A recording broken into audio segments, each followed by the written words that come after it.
Welcome to the Upreneur podcast for the University of Entrepreneurs. I am your host, Jeremy Straub. Welcome to our next episode of Upreneur. I am here with the extraordinary Keir Dillon. Keir was a pro snowboarder, 2 bronzes at the X Game, 2 golds in the World Super Pipe in 04 and 05. We had a conversation last time I talked to him about how he just missed the Olympics. Maybe I'll bring that up later. Along with that, started a company called Friends with a bunch of his friends. And we'll talk about that and pitching a little bit of his company to Shark Tank. We'll get into some of his career as an announcer in the X Games. And then more importantly, on what he's working on right now, where he founded Radiant Flo, a wellness lifestyle brand. And we'll dig into that. Keir, welcome, man. Yeah, thanks for having me, Jeremy. Stoked to see you, buddy. Yeah, you too. So Keir and I have known each other since freshman year of high school, and used to hang out back in school. And I remember in the summers, we would be prepping for snowboard season. He would really be prepping. I'd be just, acting like I knew what I was doing. And we'd be on a trampoline with a snowboard, duct tape with a towel, practicing snowboard moves. And then once it hit season, and this is kind of gives me a sense of what it actually taught me when I first started, what it takes to be a professional at a certain level. I remember I was in the lodge and I was playing Uno for money. And we were like, we already snowboarded like 7-8 hours. You literally the whole day were practicing switch 720s, never left the one hit the whole time, and didn't come in until literally the lights were off at 10 o'clock when they closed down the mountain work. And that was where I go, you know what? I'm never going to be pro. I'm never going to be that. But it resonated with me going, wow, that's the level of commitment you need to be successful, that all of your friends were all having fun in the lodge and you're sitting there practicing switch 720s. I think we were in like sophomore year of high school, over and over and over again for 15 hours by yourself, just hiking back up and forth and being able to do it. So my first question for you, Keir, how did you get the determination to begin with to become a pro athlete? And then I want to kind of start playing that over to the business side. But you committed earlier on before most of us did. Where does that commitment come from that you had? I don't know. I think also this thing, right, where we grew up in Pennsylvania, small town. I call it middle class Pennsylvania, California broke, in a sense of you kind of look around and I think you can see that you're gonna have to work for it. But a lot of it, hearing you like tell that story I didn't really look at it as like being super dedicated in a sense of like pushing. It was just I loved to do it. Like I was lucky enough to fall into something that I was like, wow, I like doing this, and the work that I'm putting in, because I had that quick feedback loop. You could put in a day or two and like learn a trick or elevate your game, or just I always loved that process of learning. So I don't know. I guess it's determination. I guess it's having a clear picture of, I just want to get better at something, but I don't know, maybe I just didn't want to lose money in the lodge either, right? Like, I don't know, dude. You were one of those guys that always ended up being good at stuff. You'd come back in and you play Uno with us till 1, and you'd still end up winning, and it pissed me off, dude. I'm like, wait a second, the dude's killing snowboarder, and he's beating me in Uno for money. This is bullshit. But you were able to parlay that practice in the beginning into building a very successful career with yourself. I remember early on, we had that Burton snowboard van. I remember I had a PlayStation in the back with the bed in the back that we take up to Vermont. But how did all the determination, the hard work that you learned to become so successful in a snowboard career, has any of that kind of helped you in the business side? Oh yeah, everything. I would say snowboarding's taught me everything, in the sense of, some of the more fundamental items of just setting a vision, right? Like setting, like, I want to be the best at something, and then starting to work towards it. And as I was saying, like seeing the results come from like actually putting in the effort, learning to fall, right? You're sitting there sessioning a jump all day long. It means you're probably falling 90% of it, and maybe landing it once if you're even lucky, right? So I think that determination of like falling, getting back up, all aspects of just learning your worth with sponsors and money, and getting pulled in different directions, and somebody telling you you're going to be amazing, somebody telling you that you suck, showing up to contests and thinking you did well, and judges saying no. So I think all the aspects of the journey of snowboarding, when I look back, it's what shaped me, right? I think it's like when my father passed, I remember like writing in a journal all these like things that I could remember him. And I was like, I started crying afterwards. I was like, man, like it wasn't a long list, right? And then as the days progressed, I was like, I could see items showing up in me, right? Like it's like, oh wait, this is like what he taught me. And I think snowboarding is the same thing, where it's hard to like pinpoint it, but really the dedication and seeing your dreams come through, and in any sport, right? It's the ultimate personal development, like that in business. So I think the profile of that is, I see it all the time. I mean, even just, which we'll get to, when I imploded my life, I thought back to snowboarding. I was like, okay, so like, what are the fundamentals, right? Like, okay, put in work, set a vision, you know, like really just like trust the process. Well, I love the candidate saying how you imploded your life. We'll get there. We'll get there. So, you know, as you succeed in snowboarding, what I just really liked what you said was, even though you're at the top of your game, where me from afar, where I was living the normal high school life, college life, watching your career and going, this guy's, you know, the ultimate, it would be the best job, best career. But you're having people saying you're awful here. You're thinking you're going to get something. You're not. You're somebody still better. I mean, this was right when Shaun White was coming up too. So it was like, it wasn't like you had one of the greatest starting to come out right when you were like killer at Superpipe. Because I remember you were like sky high, like as high as I ever saw. And then Shaun White started to come out too and just blasting off like that too. Can you talk a little bit about though some of those learnings you had when you had those setbacks, and in particular, and we didn't talk about this in prep for the thing, but I remember talking about a year or 2 years ago with you, just around the Olympics, because we never imagined when we were kids, like the Olympics would have snowboarding, right? We were just punk kids that we didn't expect anything. I remember my first time on a snowboard, I had Doc Martens and like I think no ankle support, and it took me 2 hours to get down a hill. So talk me through well, the question I ask a lot of people is what their favorite failure is, but that kind of reminded me of when you were telling me that story about the Olympics. So if you don't mind sharing a little bit about that. Yeah, I don't know if it's my favorite failure. But as you said, right, I remember even just being a kid watching Carl Lewis at the Olympics with my father in Fort Lauderdale, actually, and just being like that, like the power of it, right? Like I was just always like, wow, that's so cool. And then to do snowboarding, which really at the time was like pogo sticking, right? Like it evolved into something, but like when we were doing it, it was kind of like pogo sticking. It was not cool. It was, you know, it was cool to us. That was about it. But then, yeah, for it to elevate into like, you know, becoming a more recognized sport, and to the level of competition to increase, and then to be going into the Olympics as a favorite, and just, you know, if you made the Olympic team from the U.S., you're pretty much guaranteed the medal, because all like the really good people were in the U.S. At that time. And yeah, it came down to, there was like 5 events, came down to the last event in New Jersey. And yeah, just coming down to like a single run, where if you land this, you know you're going, and if you don't, you're like, you know, party's over. And my dad had passed 6 months before that, and like I said, like we had so many memories tied into just snowboarding / the Olympics. So I'm like carrying all this weight and like kind of like doing it for you, Dad, which is like just way too much to put on your shoulders. Way too much. But yeah, I think the takeaway from that is, you know, one, it's great to have these goals. It's really just enjoying the journey to get to it, all the lessons, all the growth, and going back to just fundamentals. Like you don't hit everything, and you slam on your face, and it's kind of like, okay, so get back up, and tomorrow is another day, because you're kind of like, my life's gonna be over if I don't make it. It's like, no, actually, it's, you know, you're gonna keep progressing, right? And that is I think that constant loop of like the pain creates the opportunity for the growth, right? But yeah, I mean, you never want to miss something, especially as like, I think 0.3 or something like that. It was like the tiny bit, and you're at a resort and judges are judging you, right? And I remember my dad saying, you know, if you don't want to be in a position of complaining, make sure you do the work and you win by a large enough margin to not allow judges to affect you. And it always kind of stuck with me. Like if you want to win, then win. The same thing with like a lot of things in business. Like you're going to get some good things, and you're going to, you know, not get the breaks that you want, but that's kind of part of it. Well, lucky for business, it doesn't feel like that high of pressure that it is trying to get in the Olympics to be able to do that. So as you made the pivot, you retired out of snowboarding, and did you go into announcing first, or was announcing and friends at the same time that you did? No, so a lot of things were maturing at that time, right? So as I was snowboarding, I would get hurt.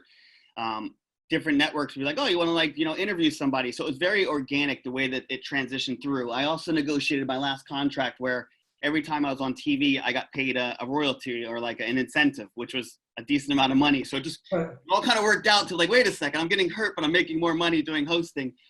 And it was like the training ground, right? Like us hiking and learning tricks. It was being able to learn in an environment that, you know, the networks were small. It's like Fuel TV and, you know, core to where we came from, but small in the grand scheme of things. So it was this perfect training ground to like parlay into TV hosting. And then I think similar to business, a lot of the people, you know, it's, you know, they're in places that maybe you don't know, or they're willing to help support you in ways that you're not aware of. And just a lot of the relationships ended up being like, oh yeah, come on, like, let me try to get you a job at ESPN or whatever it is.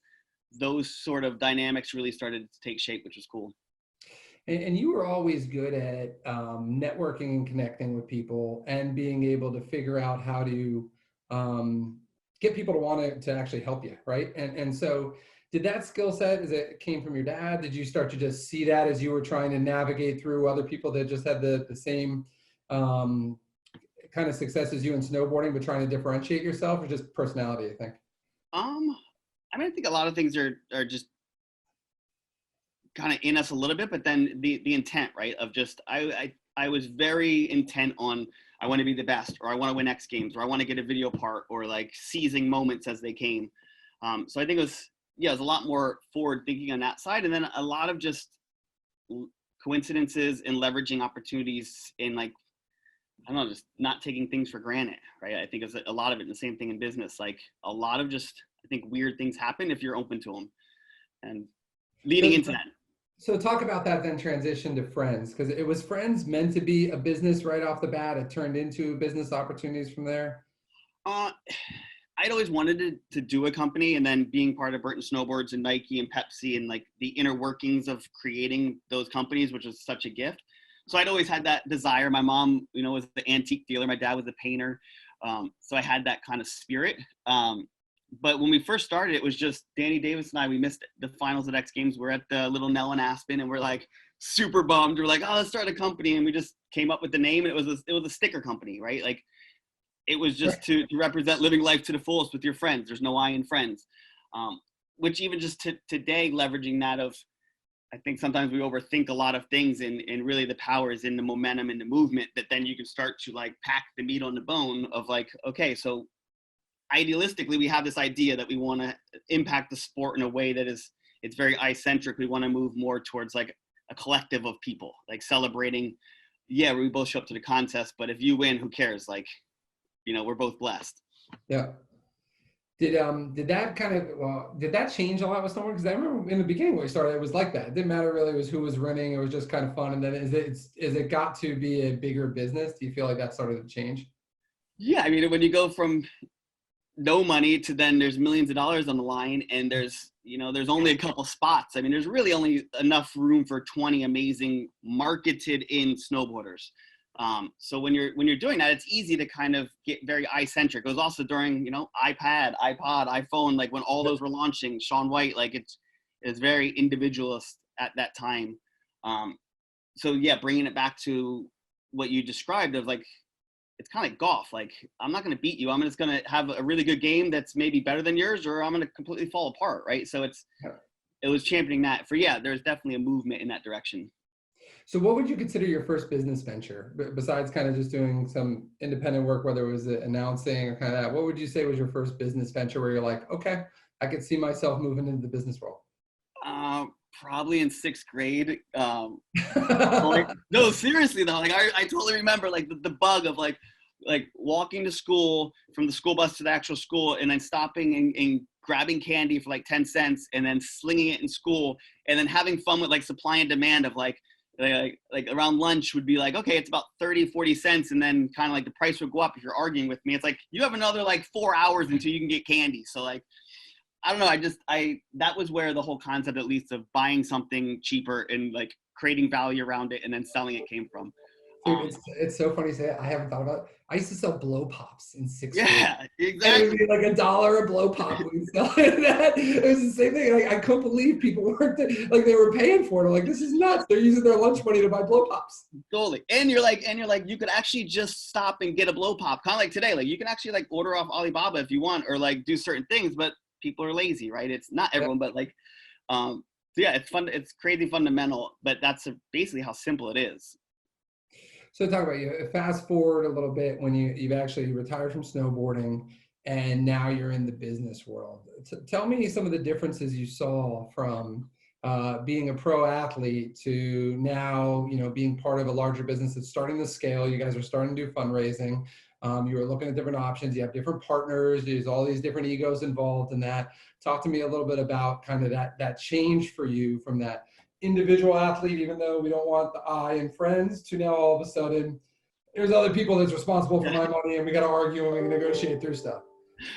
Yeah, no, I guess the good items are, it goes back to just that self-belief and confidence, right? It's that you have a vision of something and you hold on to it, and that becomes the North Star that other people want to get around to help create, right? Like whether you're an athlete, an artist, a business person, like maybe you set some audacious goal, but like that's maybe similar to someone else's, or maybe somebody wants to support you, and similar to being an athlete of just, people helping you stretch or massages or whatever it is. Yep. So that whole aspect was similar. The dedication, the sacrifice, a lot of just the growth, like realizing, especially when you start hiring employees, that like I need to develop as a leader. Like there's a lot of things that I don't know how to do and communicate, and the power of team and just so many items. And I think Friends is different because we did raise money, right? So money has an ability to at first mask a lot of things, because you can hire like really good people too that then like they make up for your inadequacies of leadership or like, certain items. But I think all that usually catches up with you if you don't develop fast enough. Right. And I think some of the tough things were, again, like failure, right? Like you raise money and you promise a certain result, and you're like, at least for me, I was like, it was going to happen, right? Like you believe more than anything. It's like your level of conviction is insane. And then, like a year later, you're back at the well, which people warned you about. Don't go back to the well and ask for more money. You're just like, oh my goodness. So just a lot of that, right? Like in adjusting, right? For a snowboard contest, when you show up, whether you have the right tricks to win or not. And I think it's the same thing with business. It's like, if you don't know how to read financials, you have to learn, because they tell you everything. It's like, where are the margins at? Are you on track or are you not? Like, what's your budget to actuals? Like, what's your cash flow like? So a lot of that stuff, it can be painful, right? And like you said, like partners, and I think there's a certain level of when you're running a company of, your ego and your belief, and you need it to a level because it's insane to be able to build a company, right? But then, so you need that level of just like disregarding what everyone's saying. But then there comes a point of where you start potentially, for me at least, I was getting off the rails and didn't really see it, but then I didn't want to really listen to anyone because it was working in my head, right? So and then conflicts with partners, and how do you resolve that, right? It's endless. It's super hard balance, right? So it's, you can't believe your own press, right? In the sense that everybody's telling you how awesome you are, because then all of a sudden you start completely believing it, and that's where you make some bad decisions. Yet you need that ego pushing you enough from behind to handle all the naysayers, because it's hard enough just to do it on your own and do the work. There's going to be a million people telling you why it's not going to work. Yep. You need to have that level of commitment, and that balance between the two is extremely difficult for anybody, especially if you have early on success. Like the worst thing you could do is have success early on. I was just reading a book on Charles Koch, the Koch brothers, and when he was getting the business from his father, he said his father told him, "I hope your first deal's a loser." And just to be able to put him in perspective, so you don't think you're the greatest thing in the world. Yep. And that kind of thing that stuck with me when I heard that. I'm like, that's a really good point. It's a really good point. So one of the things that was interesting you were talking about. So it's easy when you start a business that you kind of believe in, let's call it the product or whatever the service is you're doing. And you're spending so much time around the product or service and buying in and believing into it. But that's only one part of the business. That's the technical side of the business. The financials, the communications, the people leadership, the hiring the right people, all these other people, all these other aspects are just as important to succeed in business. And so when you, in the headphone company, was probably your big one that you had kind of started out and going through. You guys had a good product. It had a lot of momentum. You had a lot of celebrities that are kind of supporting you and going through. As you look back and reflect, what were some business learnings that you're now saying, you know what, I want to apply that to my new venture of Radiant Flo and make sure that I don't make those same mistakes going through, if any? If any. um, yeah, I mean, there was just, it was over a 5-year span. And like you said, there was just a lot of chapters, right? I think pulling in, even just starting from the original, like cap table, right? Like you create a lot of, there's an opportunity to create a lot of promises and then heartbreaks in one regard, right? Raising money, who you bring money in from. Like I understand why they say like have accredited investors, because the reason that I look at that is if you lose someone's money and they're accredited, it means at least they have some money where it's not going to kill them, where it's like, no, you literally, like that was with their savings, right? So I think a lot of even just the fundamental protection aspects of it. You know, a lot of, I think the lessons for me were at the end where I was so like, it's going to work. I'm fighting through this, where that's where I got myself into like a lot of trouble where, you know, all said and done, it was bankrupt. I got divorced. I was sued twice.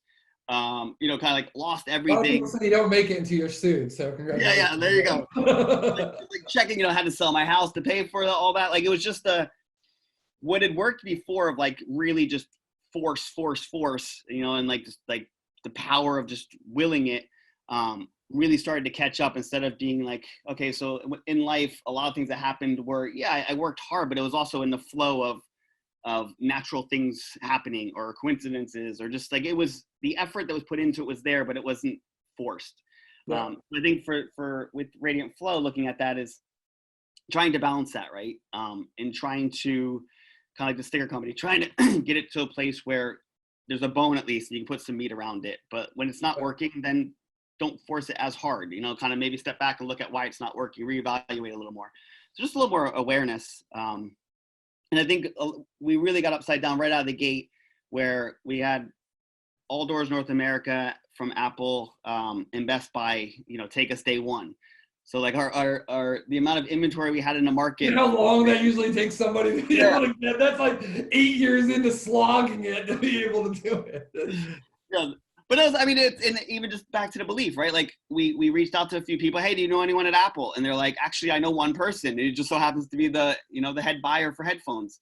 And we went up and we pitched 2D drawings, and they fell in love with our vision. And that was both amazing because that's what led to capital raising and a bunch of other things, but we weren't ready for it, right? So I think that the growth, you want that fast growth, but sometimes you can't handle it. And we had a pretty strong team and the capital to back it, but we did dumb things like signing consignment deals. And you're like, that's a $2 million consignment deal. What are you doing?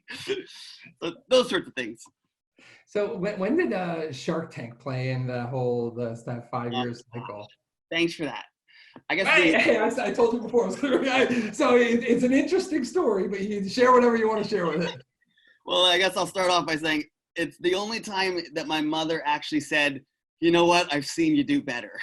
Like, she's never once, looked at, negative on anything, but that was the one time. And it was, I was at a time where we were fighting, trying to do everything we could to bring money in, probably taking some bad advice at the time. And we went through the whole process, which the process was cool, right? It's like anything, it refines you, it forces you to kind of like get your stuff together. But there's so much going on that I just didn't put the time in that I needed to. So then I got kind of caught with my pants down of like not really feeling comfortable, and the aspirations of what we were trying to do compared to where we were just wasn't realistic. And yeah, it was brutal. And then also, what's his name? The one guest, his mentor was one of our investors. So we're like, we thought we had an in, but he's like, it was Ashton Kutcher that drilled us. He drilled us the hardest out of anyone. And I was like, dude, you have our headphones at your house. All your friends wear them. And you're like, it was just, yeah, it was a brutal experience. But I think I needed it, kind of like what we were talking about before, just the reality check in a way that you can actually like receive it, and it wasn't that damaging. You start to believe your own press, like you didn't have to do it. And it's interesting in the startup community. And when you're going around getting fundraising, I had a guest a few months back, Lil, that was talking about, she's done a couple startups, but how much importance goes into the pitch.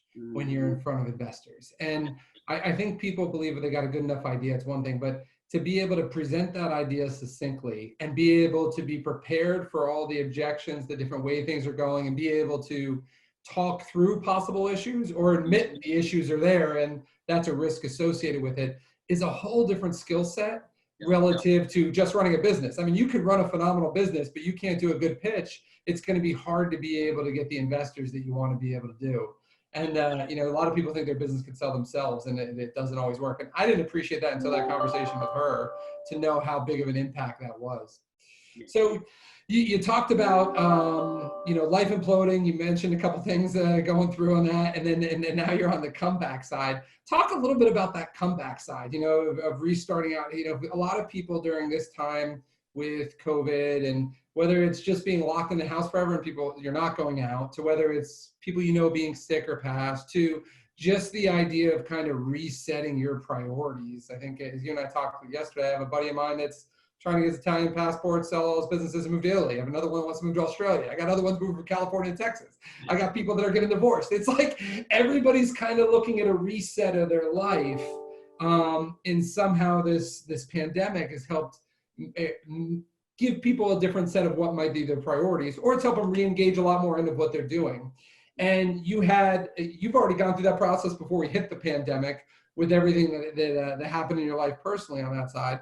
Can you talk about how you got yourself out of that to be willing to go start another business and be able to kind of invest all your passion into another opportunity? Yeah, well, I think first to what you're saying, nobody wants to usually deal with pain, but yet if you think back on your life, the most monumental moments and your greatest achievements usually are the triumph through a pain or through a circumstance that on the front end is game over. So I think just recognizing that, right, that pain is really our greatest teacher and gifts. And then I think it's assessing it, like, how am I looking at this obstacle or the scenario I'm in, like, you know, trying to pull yourself back to really kind of analyze, one, how did I get here? You know, like, what is the actual, like, position I'm in? I think a lot of times we make it out to be worse than it is in certain regards. And then, other aspects, it is kind of horrible, but how can we maybe shift the perspective of it? Right. Like I mean, even like a lot of Tony Robbins stuff, right? Like, it's kind of like, you want to change change your life, change your story. But it is true. Like, it's the pandemic is crazy, because I talk to a lot of people that it's been the greatest time of their life, right? Because they and I'm talking like people that are going through stuff, right? Not just like, hey, life's good, easy, but like people that are going through, like, this is the greatest opportunity because it's allowed me to pause. It's allowed me to reassess things. It's given me time that, has created maybe stress on other aspects. But I just think when we're forced into it, I also think there's an element of, as a snowboarder, you always want to compete when it's sunny, right? It's kind of like, oh, it's bluebird sunny. But when you show up to a contest and it's snowing or raining, you're just, half the field is defeated. They're over it. I think a lot of that is even during this time of, am I going to be defeated by it, or can I look at the opportunity here? And I think to what you were saying of even like jumping back into another venture was, I just really missed like creating a magical platform, I guess. Like, as maybe cheesy as that sounds, but it was just, Friends was an amazing journey. And I think it's harder to do that on your own, as opposed to creating an entity that can add value.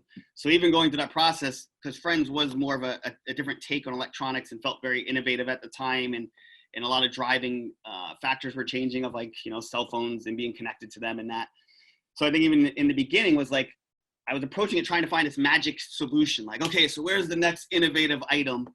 And I kind of just fell back onto like, okay, my life was, you know, I was living in Austin with my brother, having lost everything, right? Like, I had millions of dollars. I'd worked my butt off to not have to be in a position I was in at 40. And then there I am, boom. Like, even to the part of, I remember naming my son Cash, because like, if I lose everything, at least I have cash. And it was just like, wait a second. That story, that's all. That came true. It's like you assumed that was going to happen at that point. Like, but no, it was like, how about I just, like, let me build something around what has been working for me currently, right? Like, just pausing with life, trying to get my confidence back, trying to figure out a way to keep my energy up, trying to just rebuild. And why don't I create something and like getting off my meds and taking CBD and like really just creating a healthier vessel?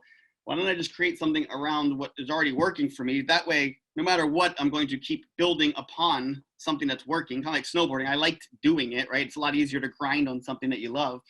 And if I can help other people along the way, and if I can create a messaging around that, perfect. But I think it was like Friends. It started out as a sticker company. So it's yes, I have these high aspirations, but also I want to create mini bridges to get across so I can actually get some wins.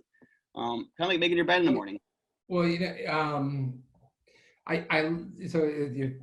said all the negatives that kind of went through COVID. We have one of our buddies from high school. I won't say his name on here, but he's struggled in his marriage most of his time, but his marriage couldn't be any better during this. It's actually reconnected him and his wife, and they would never been connected before during the COVID side. So I think that it's what I love what you said is, and somebody said this to me when I was talking about a certain thing I was dealing with. They said, the best people or the most interesting people usually come through some shit, right? Like it's just you went through something bad, and that reflection time that you had to figure out how you got there and figure out really what you're trying to do is where a lot of the best ideas came from. And when the pandemic first started, they started telling you about all these writers that came out with their books or their plays or all this stuff during this time period, which I'm sure we'll see a lot of great stuff come out of this time period to begin with. But you had that time in Austin to sit back and reflect. You've talked a little bit, a couple times on the call today about journaling and kind of looking back and seeing, what did I learn from that aspect? What am I trying to go through in the future? Talk a little bit about this wellness lifestyle brand, because you have a lot of people that are sitting here saying, I want to start a company that I'm excited about. I want to do a job that I want, in the term that people use now, as a side hustle while they're working still at home, to be able to do That's what I'm doing. Yeah. So everybody has these ideas, but they're unsure of like the steps to take. So maybe talk a little about, because I think you did well with this brand, and the way you're thinking about it is it's something that really resonated through you during this dark time for you.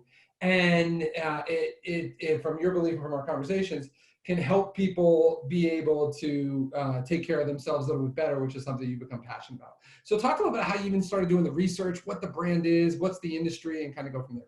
Yeah. So the company is Radiant Flo.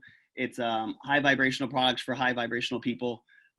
And when we say like vibrational, it's kind of like vibrational creators, just basically people that believe in the aspect that what I think and what I put my like trust and belief in, will happen. Some people call it praying, some people call it manifesting. I think it's just living a life with intent. And also from the book The Secret or The Alchemist or that type of thing.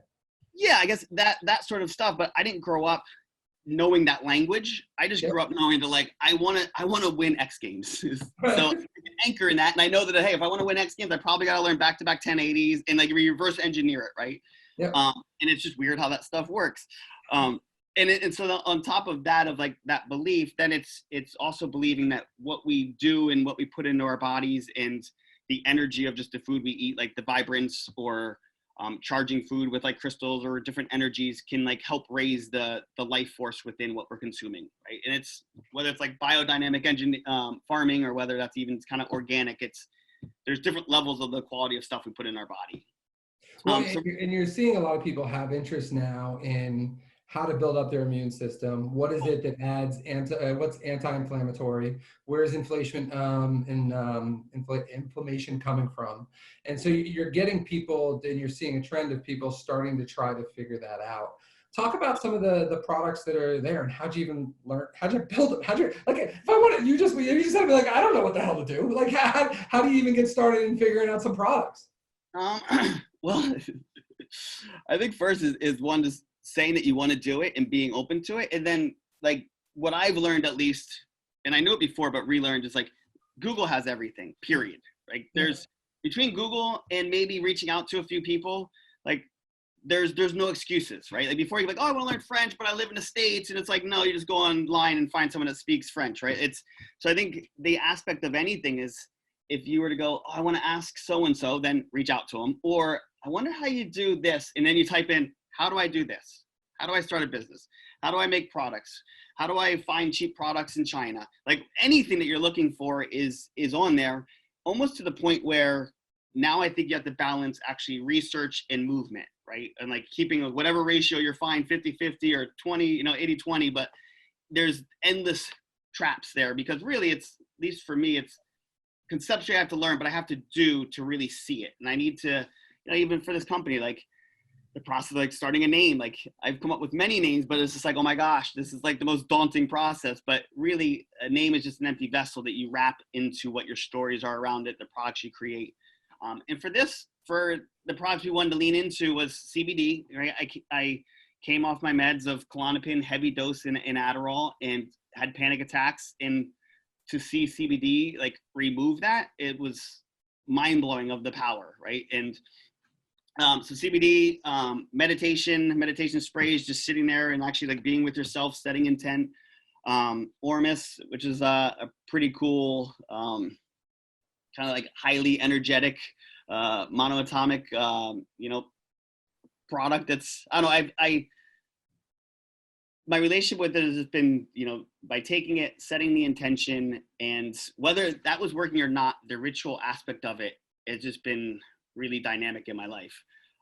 So that, and then mushroom tinctures, right? So for any sort of, keeping our immune system in healthy state. And I'm doing it with my girlfriend, who's my partner, and, she's an energy healer. And again, like kind of finding people that can bring other elements to the brand and the company. And I don't know, I think it's kind of like friends. If you're willing just to start and set a vision, whether you're making stickers or whether you're, trying to do a wellness brand or trying to reinvent, I don't know, a search engine, it's all day one. And that's what's so cool about building businesses.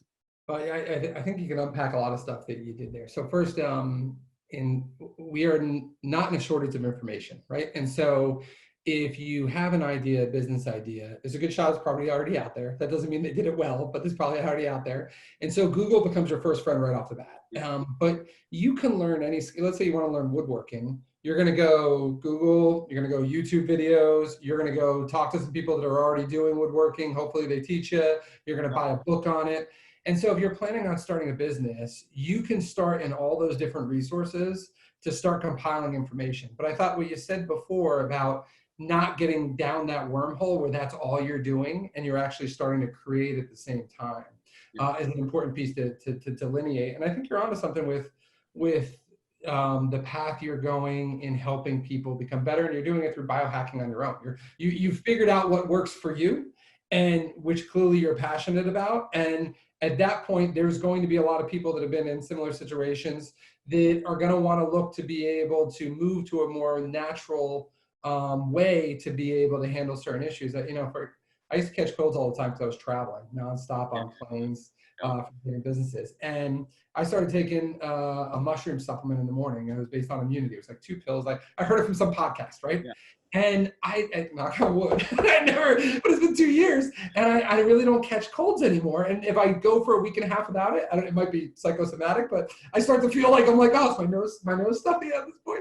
So I think there is something onto that. But I also think, is meditation or awareness has become more of a corporate buzzword that people are going through. The concept is staying in the moment. And so if there's different tools you can use to be able to, as you're meditating, stay in the moment. So you're meditating, you're focusing in on one spot that you're breathing on. Maybe it's the tip of your nose, maybe it's your stomach, maybe it's something you're focusing in on. If it's a mist that you have that you're spraying and you're just being able to focus in on that mist, that smell, just that focus is part of what awareness is about. And part of what meditation is about, to slow your brain down and be able to teach you to focus in on what's in front of you, than opposed to worrying about elsewhere. And those types of tools aren't a bad thing to do. Apps try to help you be able to do that. There's a number of meditation apps to be able to help you, but any tools you can have, you can be able to do it. So I think it's pretty cool on where you're going through. And you're early on in the stages, right? You're just in the R&D stages and just kind of building this out. As you start to go back down this path of starting a business, are you sitting here going like, the hell am I doing? Or are you like, or is it like, okay, this is what I remember I liked, and I'm ready to start, kind of doubling down and cranking it through? Or is it a little bit of both? No, yeah, I'd say it's both, in the sense of when we started Friends, there was already, we pulled together a collection of capital, and then we raised money, and pretty fast we had like a functioning vehicle to drive. which that brings on different elements. But for this, it is a side hustle. It is, day one on so many levels, and me and my girl creating everything, right? So it's nice when you can just kind of dish it out, where like this, you actually have to like, okay, so website, cool. Like I got to figure this out. Like it's just, which brings another element to it. I've always liked understanding things enough to then properly delegate it. But no, it's never a, I don't know. I think especially when you release it a little bit, even through like a side hustle, it's like, and take the pressure off. It should be aligned to what you want to do, or like what you resonates with you, or the value that you want to bring yourself and others, so that you can remove that force feel of it. Like, oh, I got to do this. And yes, those things that you got to do to get it across the line to then allow other people to do it. But you actually got to like thinking about it in bed while you're sitting there, as opposed to feeling not, or when you wake up in the morning, you're like, oh, I don't want to do this. I think it's a little romanticized to believe that you're going to do something you're extremely passionate about, like snowboarding was, right? Not many people get to live the life of like what they literally was like, what they enjoyed to do as a kid. But it doesn't mean that it doesn't have to bring you value and feel good about it, right? One of my businesses is not, I don't enjoy the products. I love running the business. I love the people, but the products isn't that exciting to me. But all the different issues associated with the business is something I really enjoy. So I think people get stuck on the idea that it has to be like, everything about it you have to love, and I don't think that's how business is. Yeah, totally. And like you said, you like, the product is the actual art of business and the human lives you get to affect, right? Right, exactly right. And I think the one thing I guess that I'm realizing now, being in more of a consumable product, the change of how we can actually connect with consumers. Headphones was it's a year development process. It was $50,000 in molding. You had to order products in China, wait 4 months for them to show up. The lifetime value of a customer was like, it's like, I just bought a $200 pair of headphones. I don't need another. So like, I think now looking at this of, will 1,000 true fans sustain, or like, how many customers do I need? And are they going to reorder every month? Or like, what's the business model structure of it? Where I think on the first one, I didn't have that experience to understand cash flow, or how, like, what the choice of the business, how it was going to affect cash in other aspects of the business. Like, it's just, I love the concept of 1,000 true fans. I'm gonna screw up who wrote that pamphlet or that book. It was like or something like that. Yeah, that's it. But I think that's the greatest concept for a business owner to try to understand. Instead of trying to figure out how you're going to scale, you're going to get into a bunch of different stores and that. How do you create 1,000 true fans of your product? That they are the ones that love it. And if you just worry about those 1,000 people, everything else will work itself out. Hey, last question for you, Keir. What was the most memorable day of your career? I guess the most memorable day was I did this big twist at the Sims World Championships. Was this the kind of end of the year big huge contest? And leading up to that contest, Burton had told me, they're like, you know what, we're gonna fire you next year. You're making too much money, and you're not as good as kind of like basically where you need to be. Which is cool, they told me, but it was kind of a head trip, clearly, because you're like, okay, this is all over. Yeah. But on that day, my legs were too tired to compete. I ended up doing one-hitters. I got probably 6 snowboard covers. It was in every single video part. I met my ex-wife there. It was like this magical moment, right? And I think when we look back on our careers, there's a few of those. And yeah, it was just, I was definitely living in the flow there. And it was just cool to see how a single day can impact your life in so many ways. And I try to carry that forward now, of just, because you never know when that day is going to be, right? Like, it was. Yeah. It's not a contest that you would have thought you would have said was your most memorable day in your career, Yeah, it was just, I don't know, so many things culminated on that day, and also changed my belief in myself and what I could overcome. So, yeah. Especially when the pressure was on you, when they told you that they're going to get rid of you at that point. You're like, great. Well, dude, this was an awesome conversation, man. I think there was a ton of great business ideas, but I also loved is there's just a lot of good life principles that hopefully people got out of the conversation. Appreciate the authenticity and transparency throughout the whole interview, man. It was fun. Yeah, man. No, thank you so much. Appreciate it. Thanks for doing what you're doing, man. It was good seeing you, man. All right, you too. Later, Jeremy. Right, you got it, brother. Bye. Thank you for watching the Upreneur podcast, and don't forget to like, follow, and subscribe, and share this with anybody who you think needs to hear it.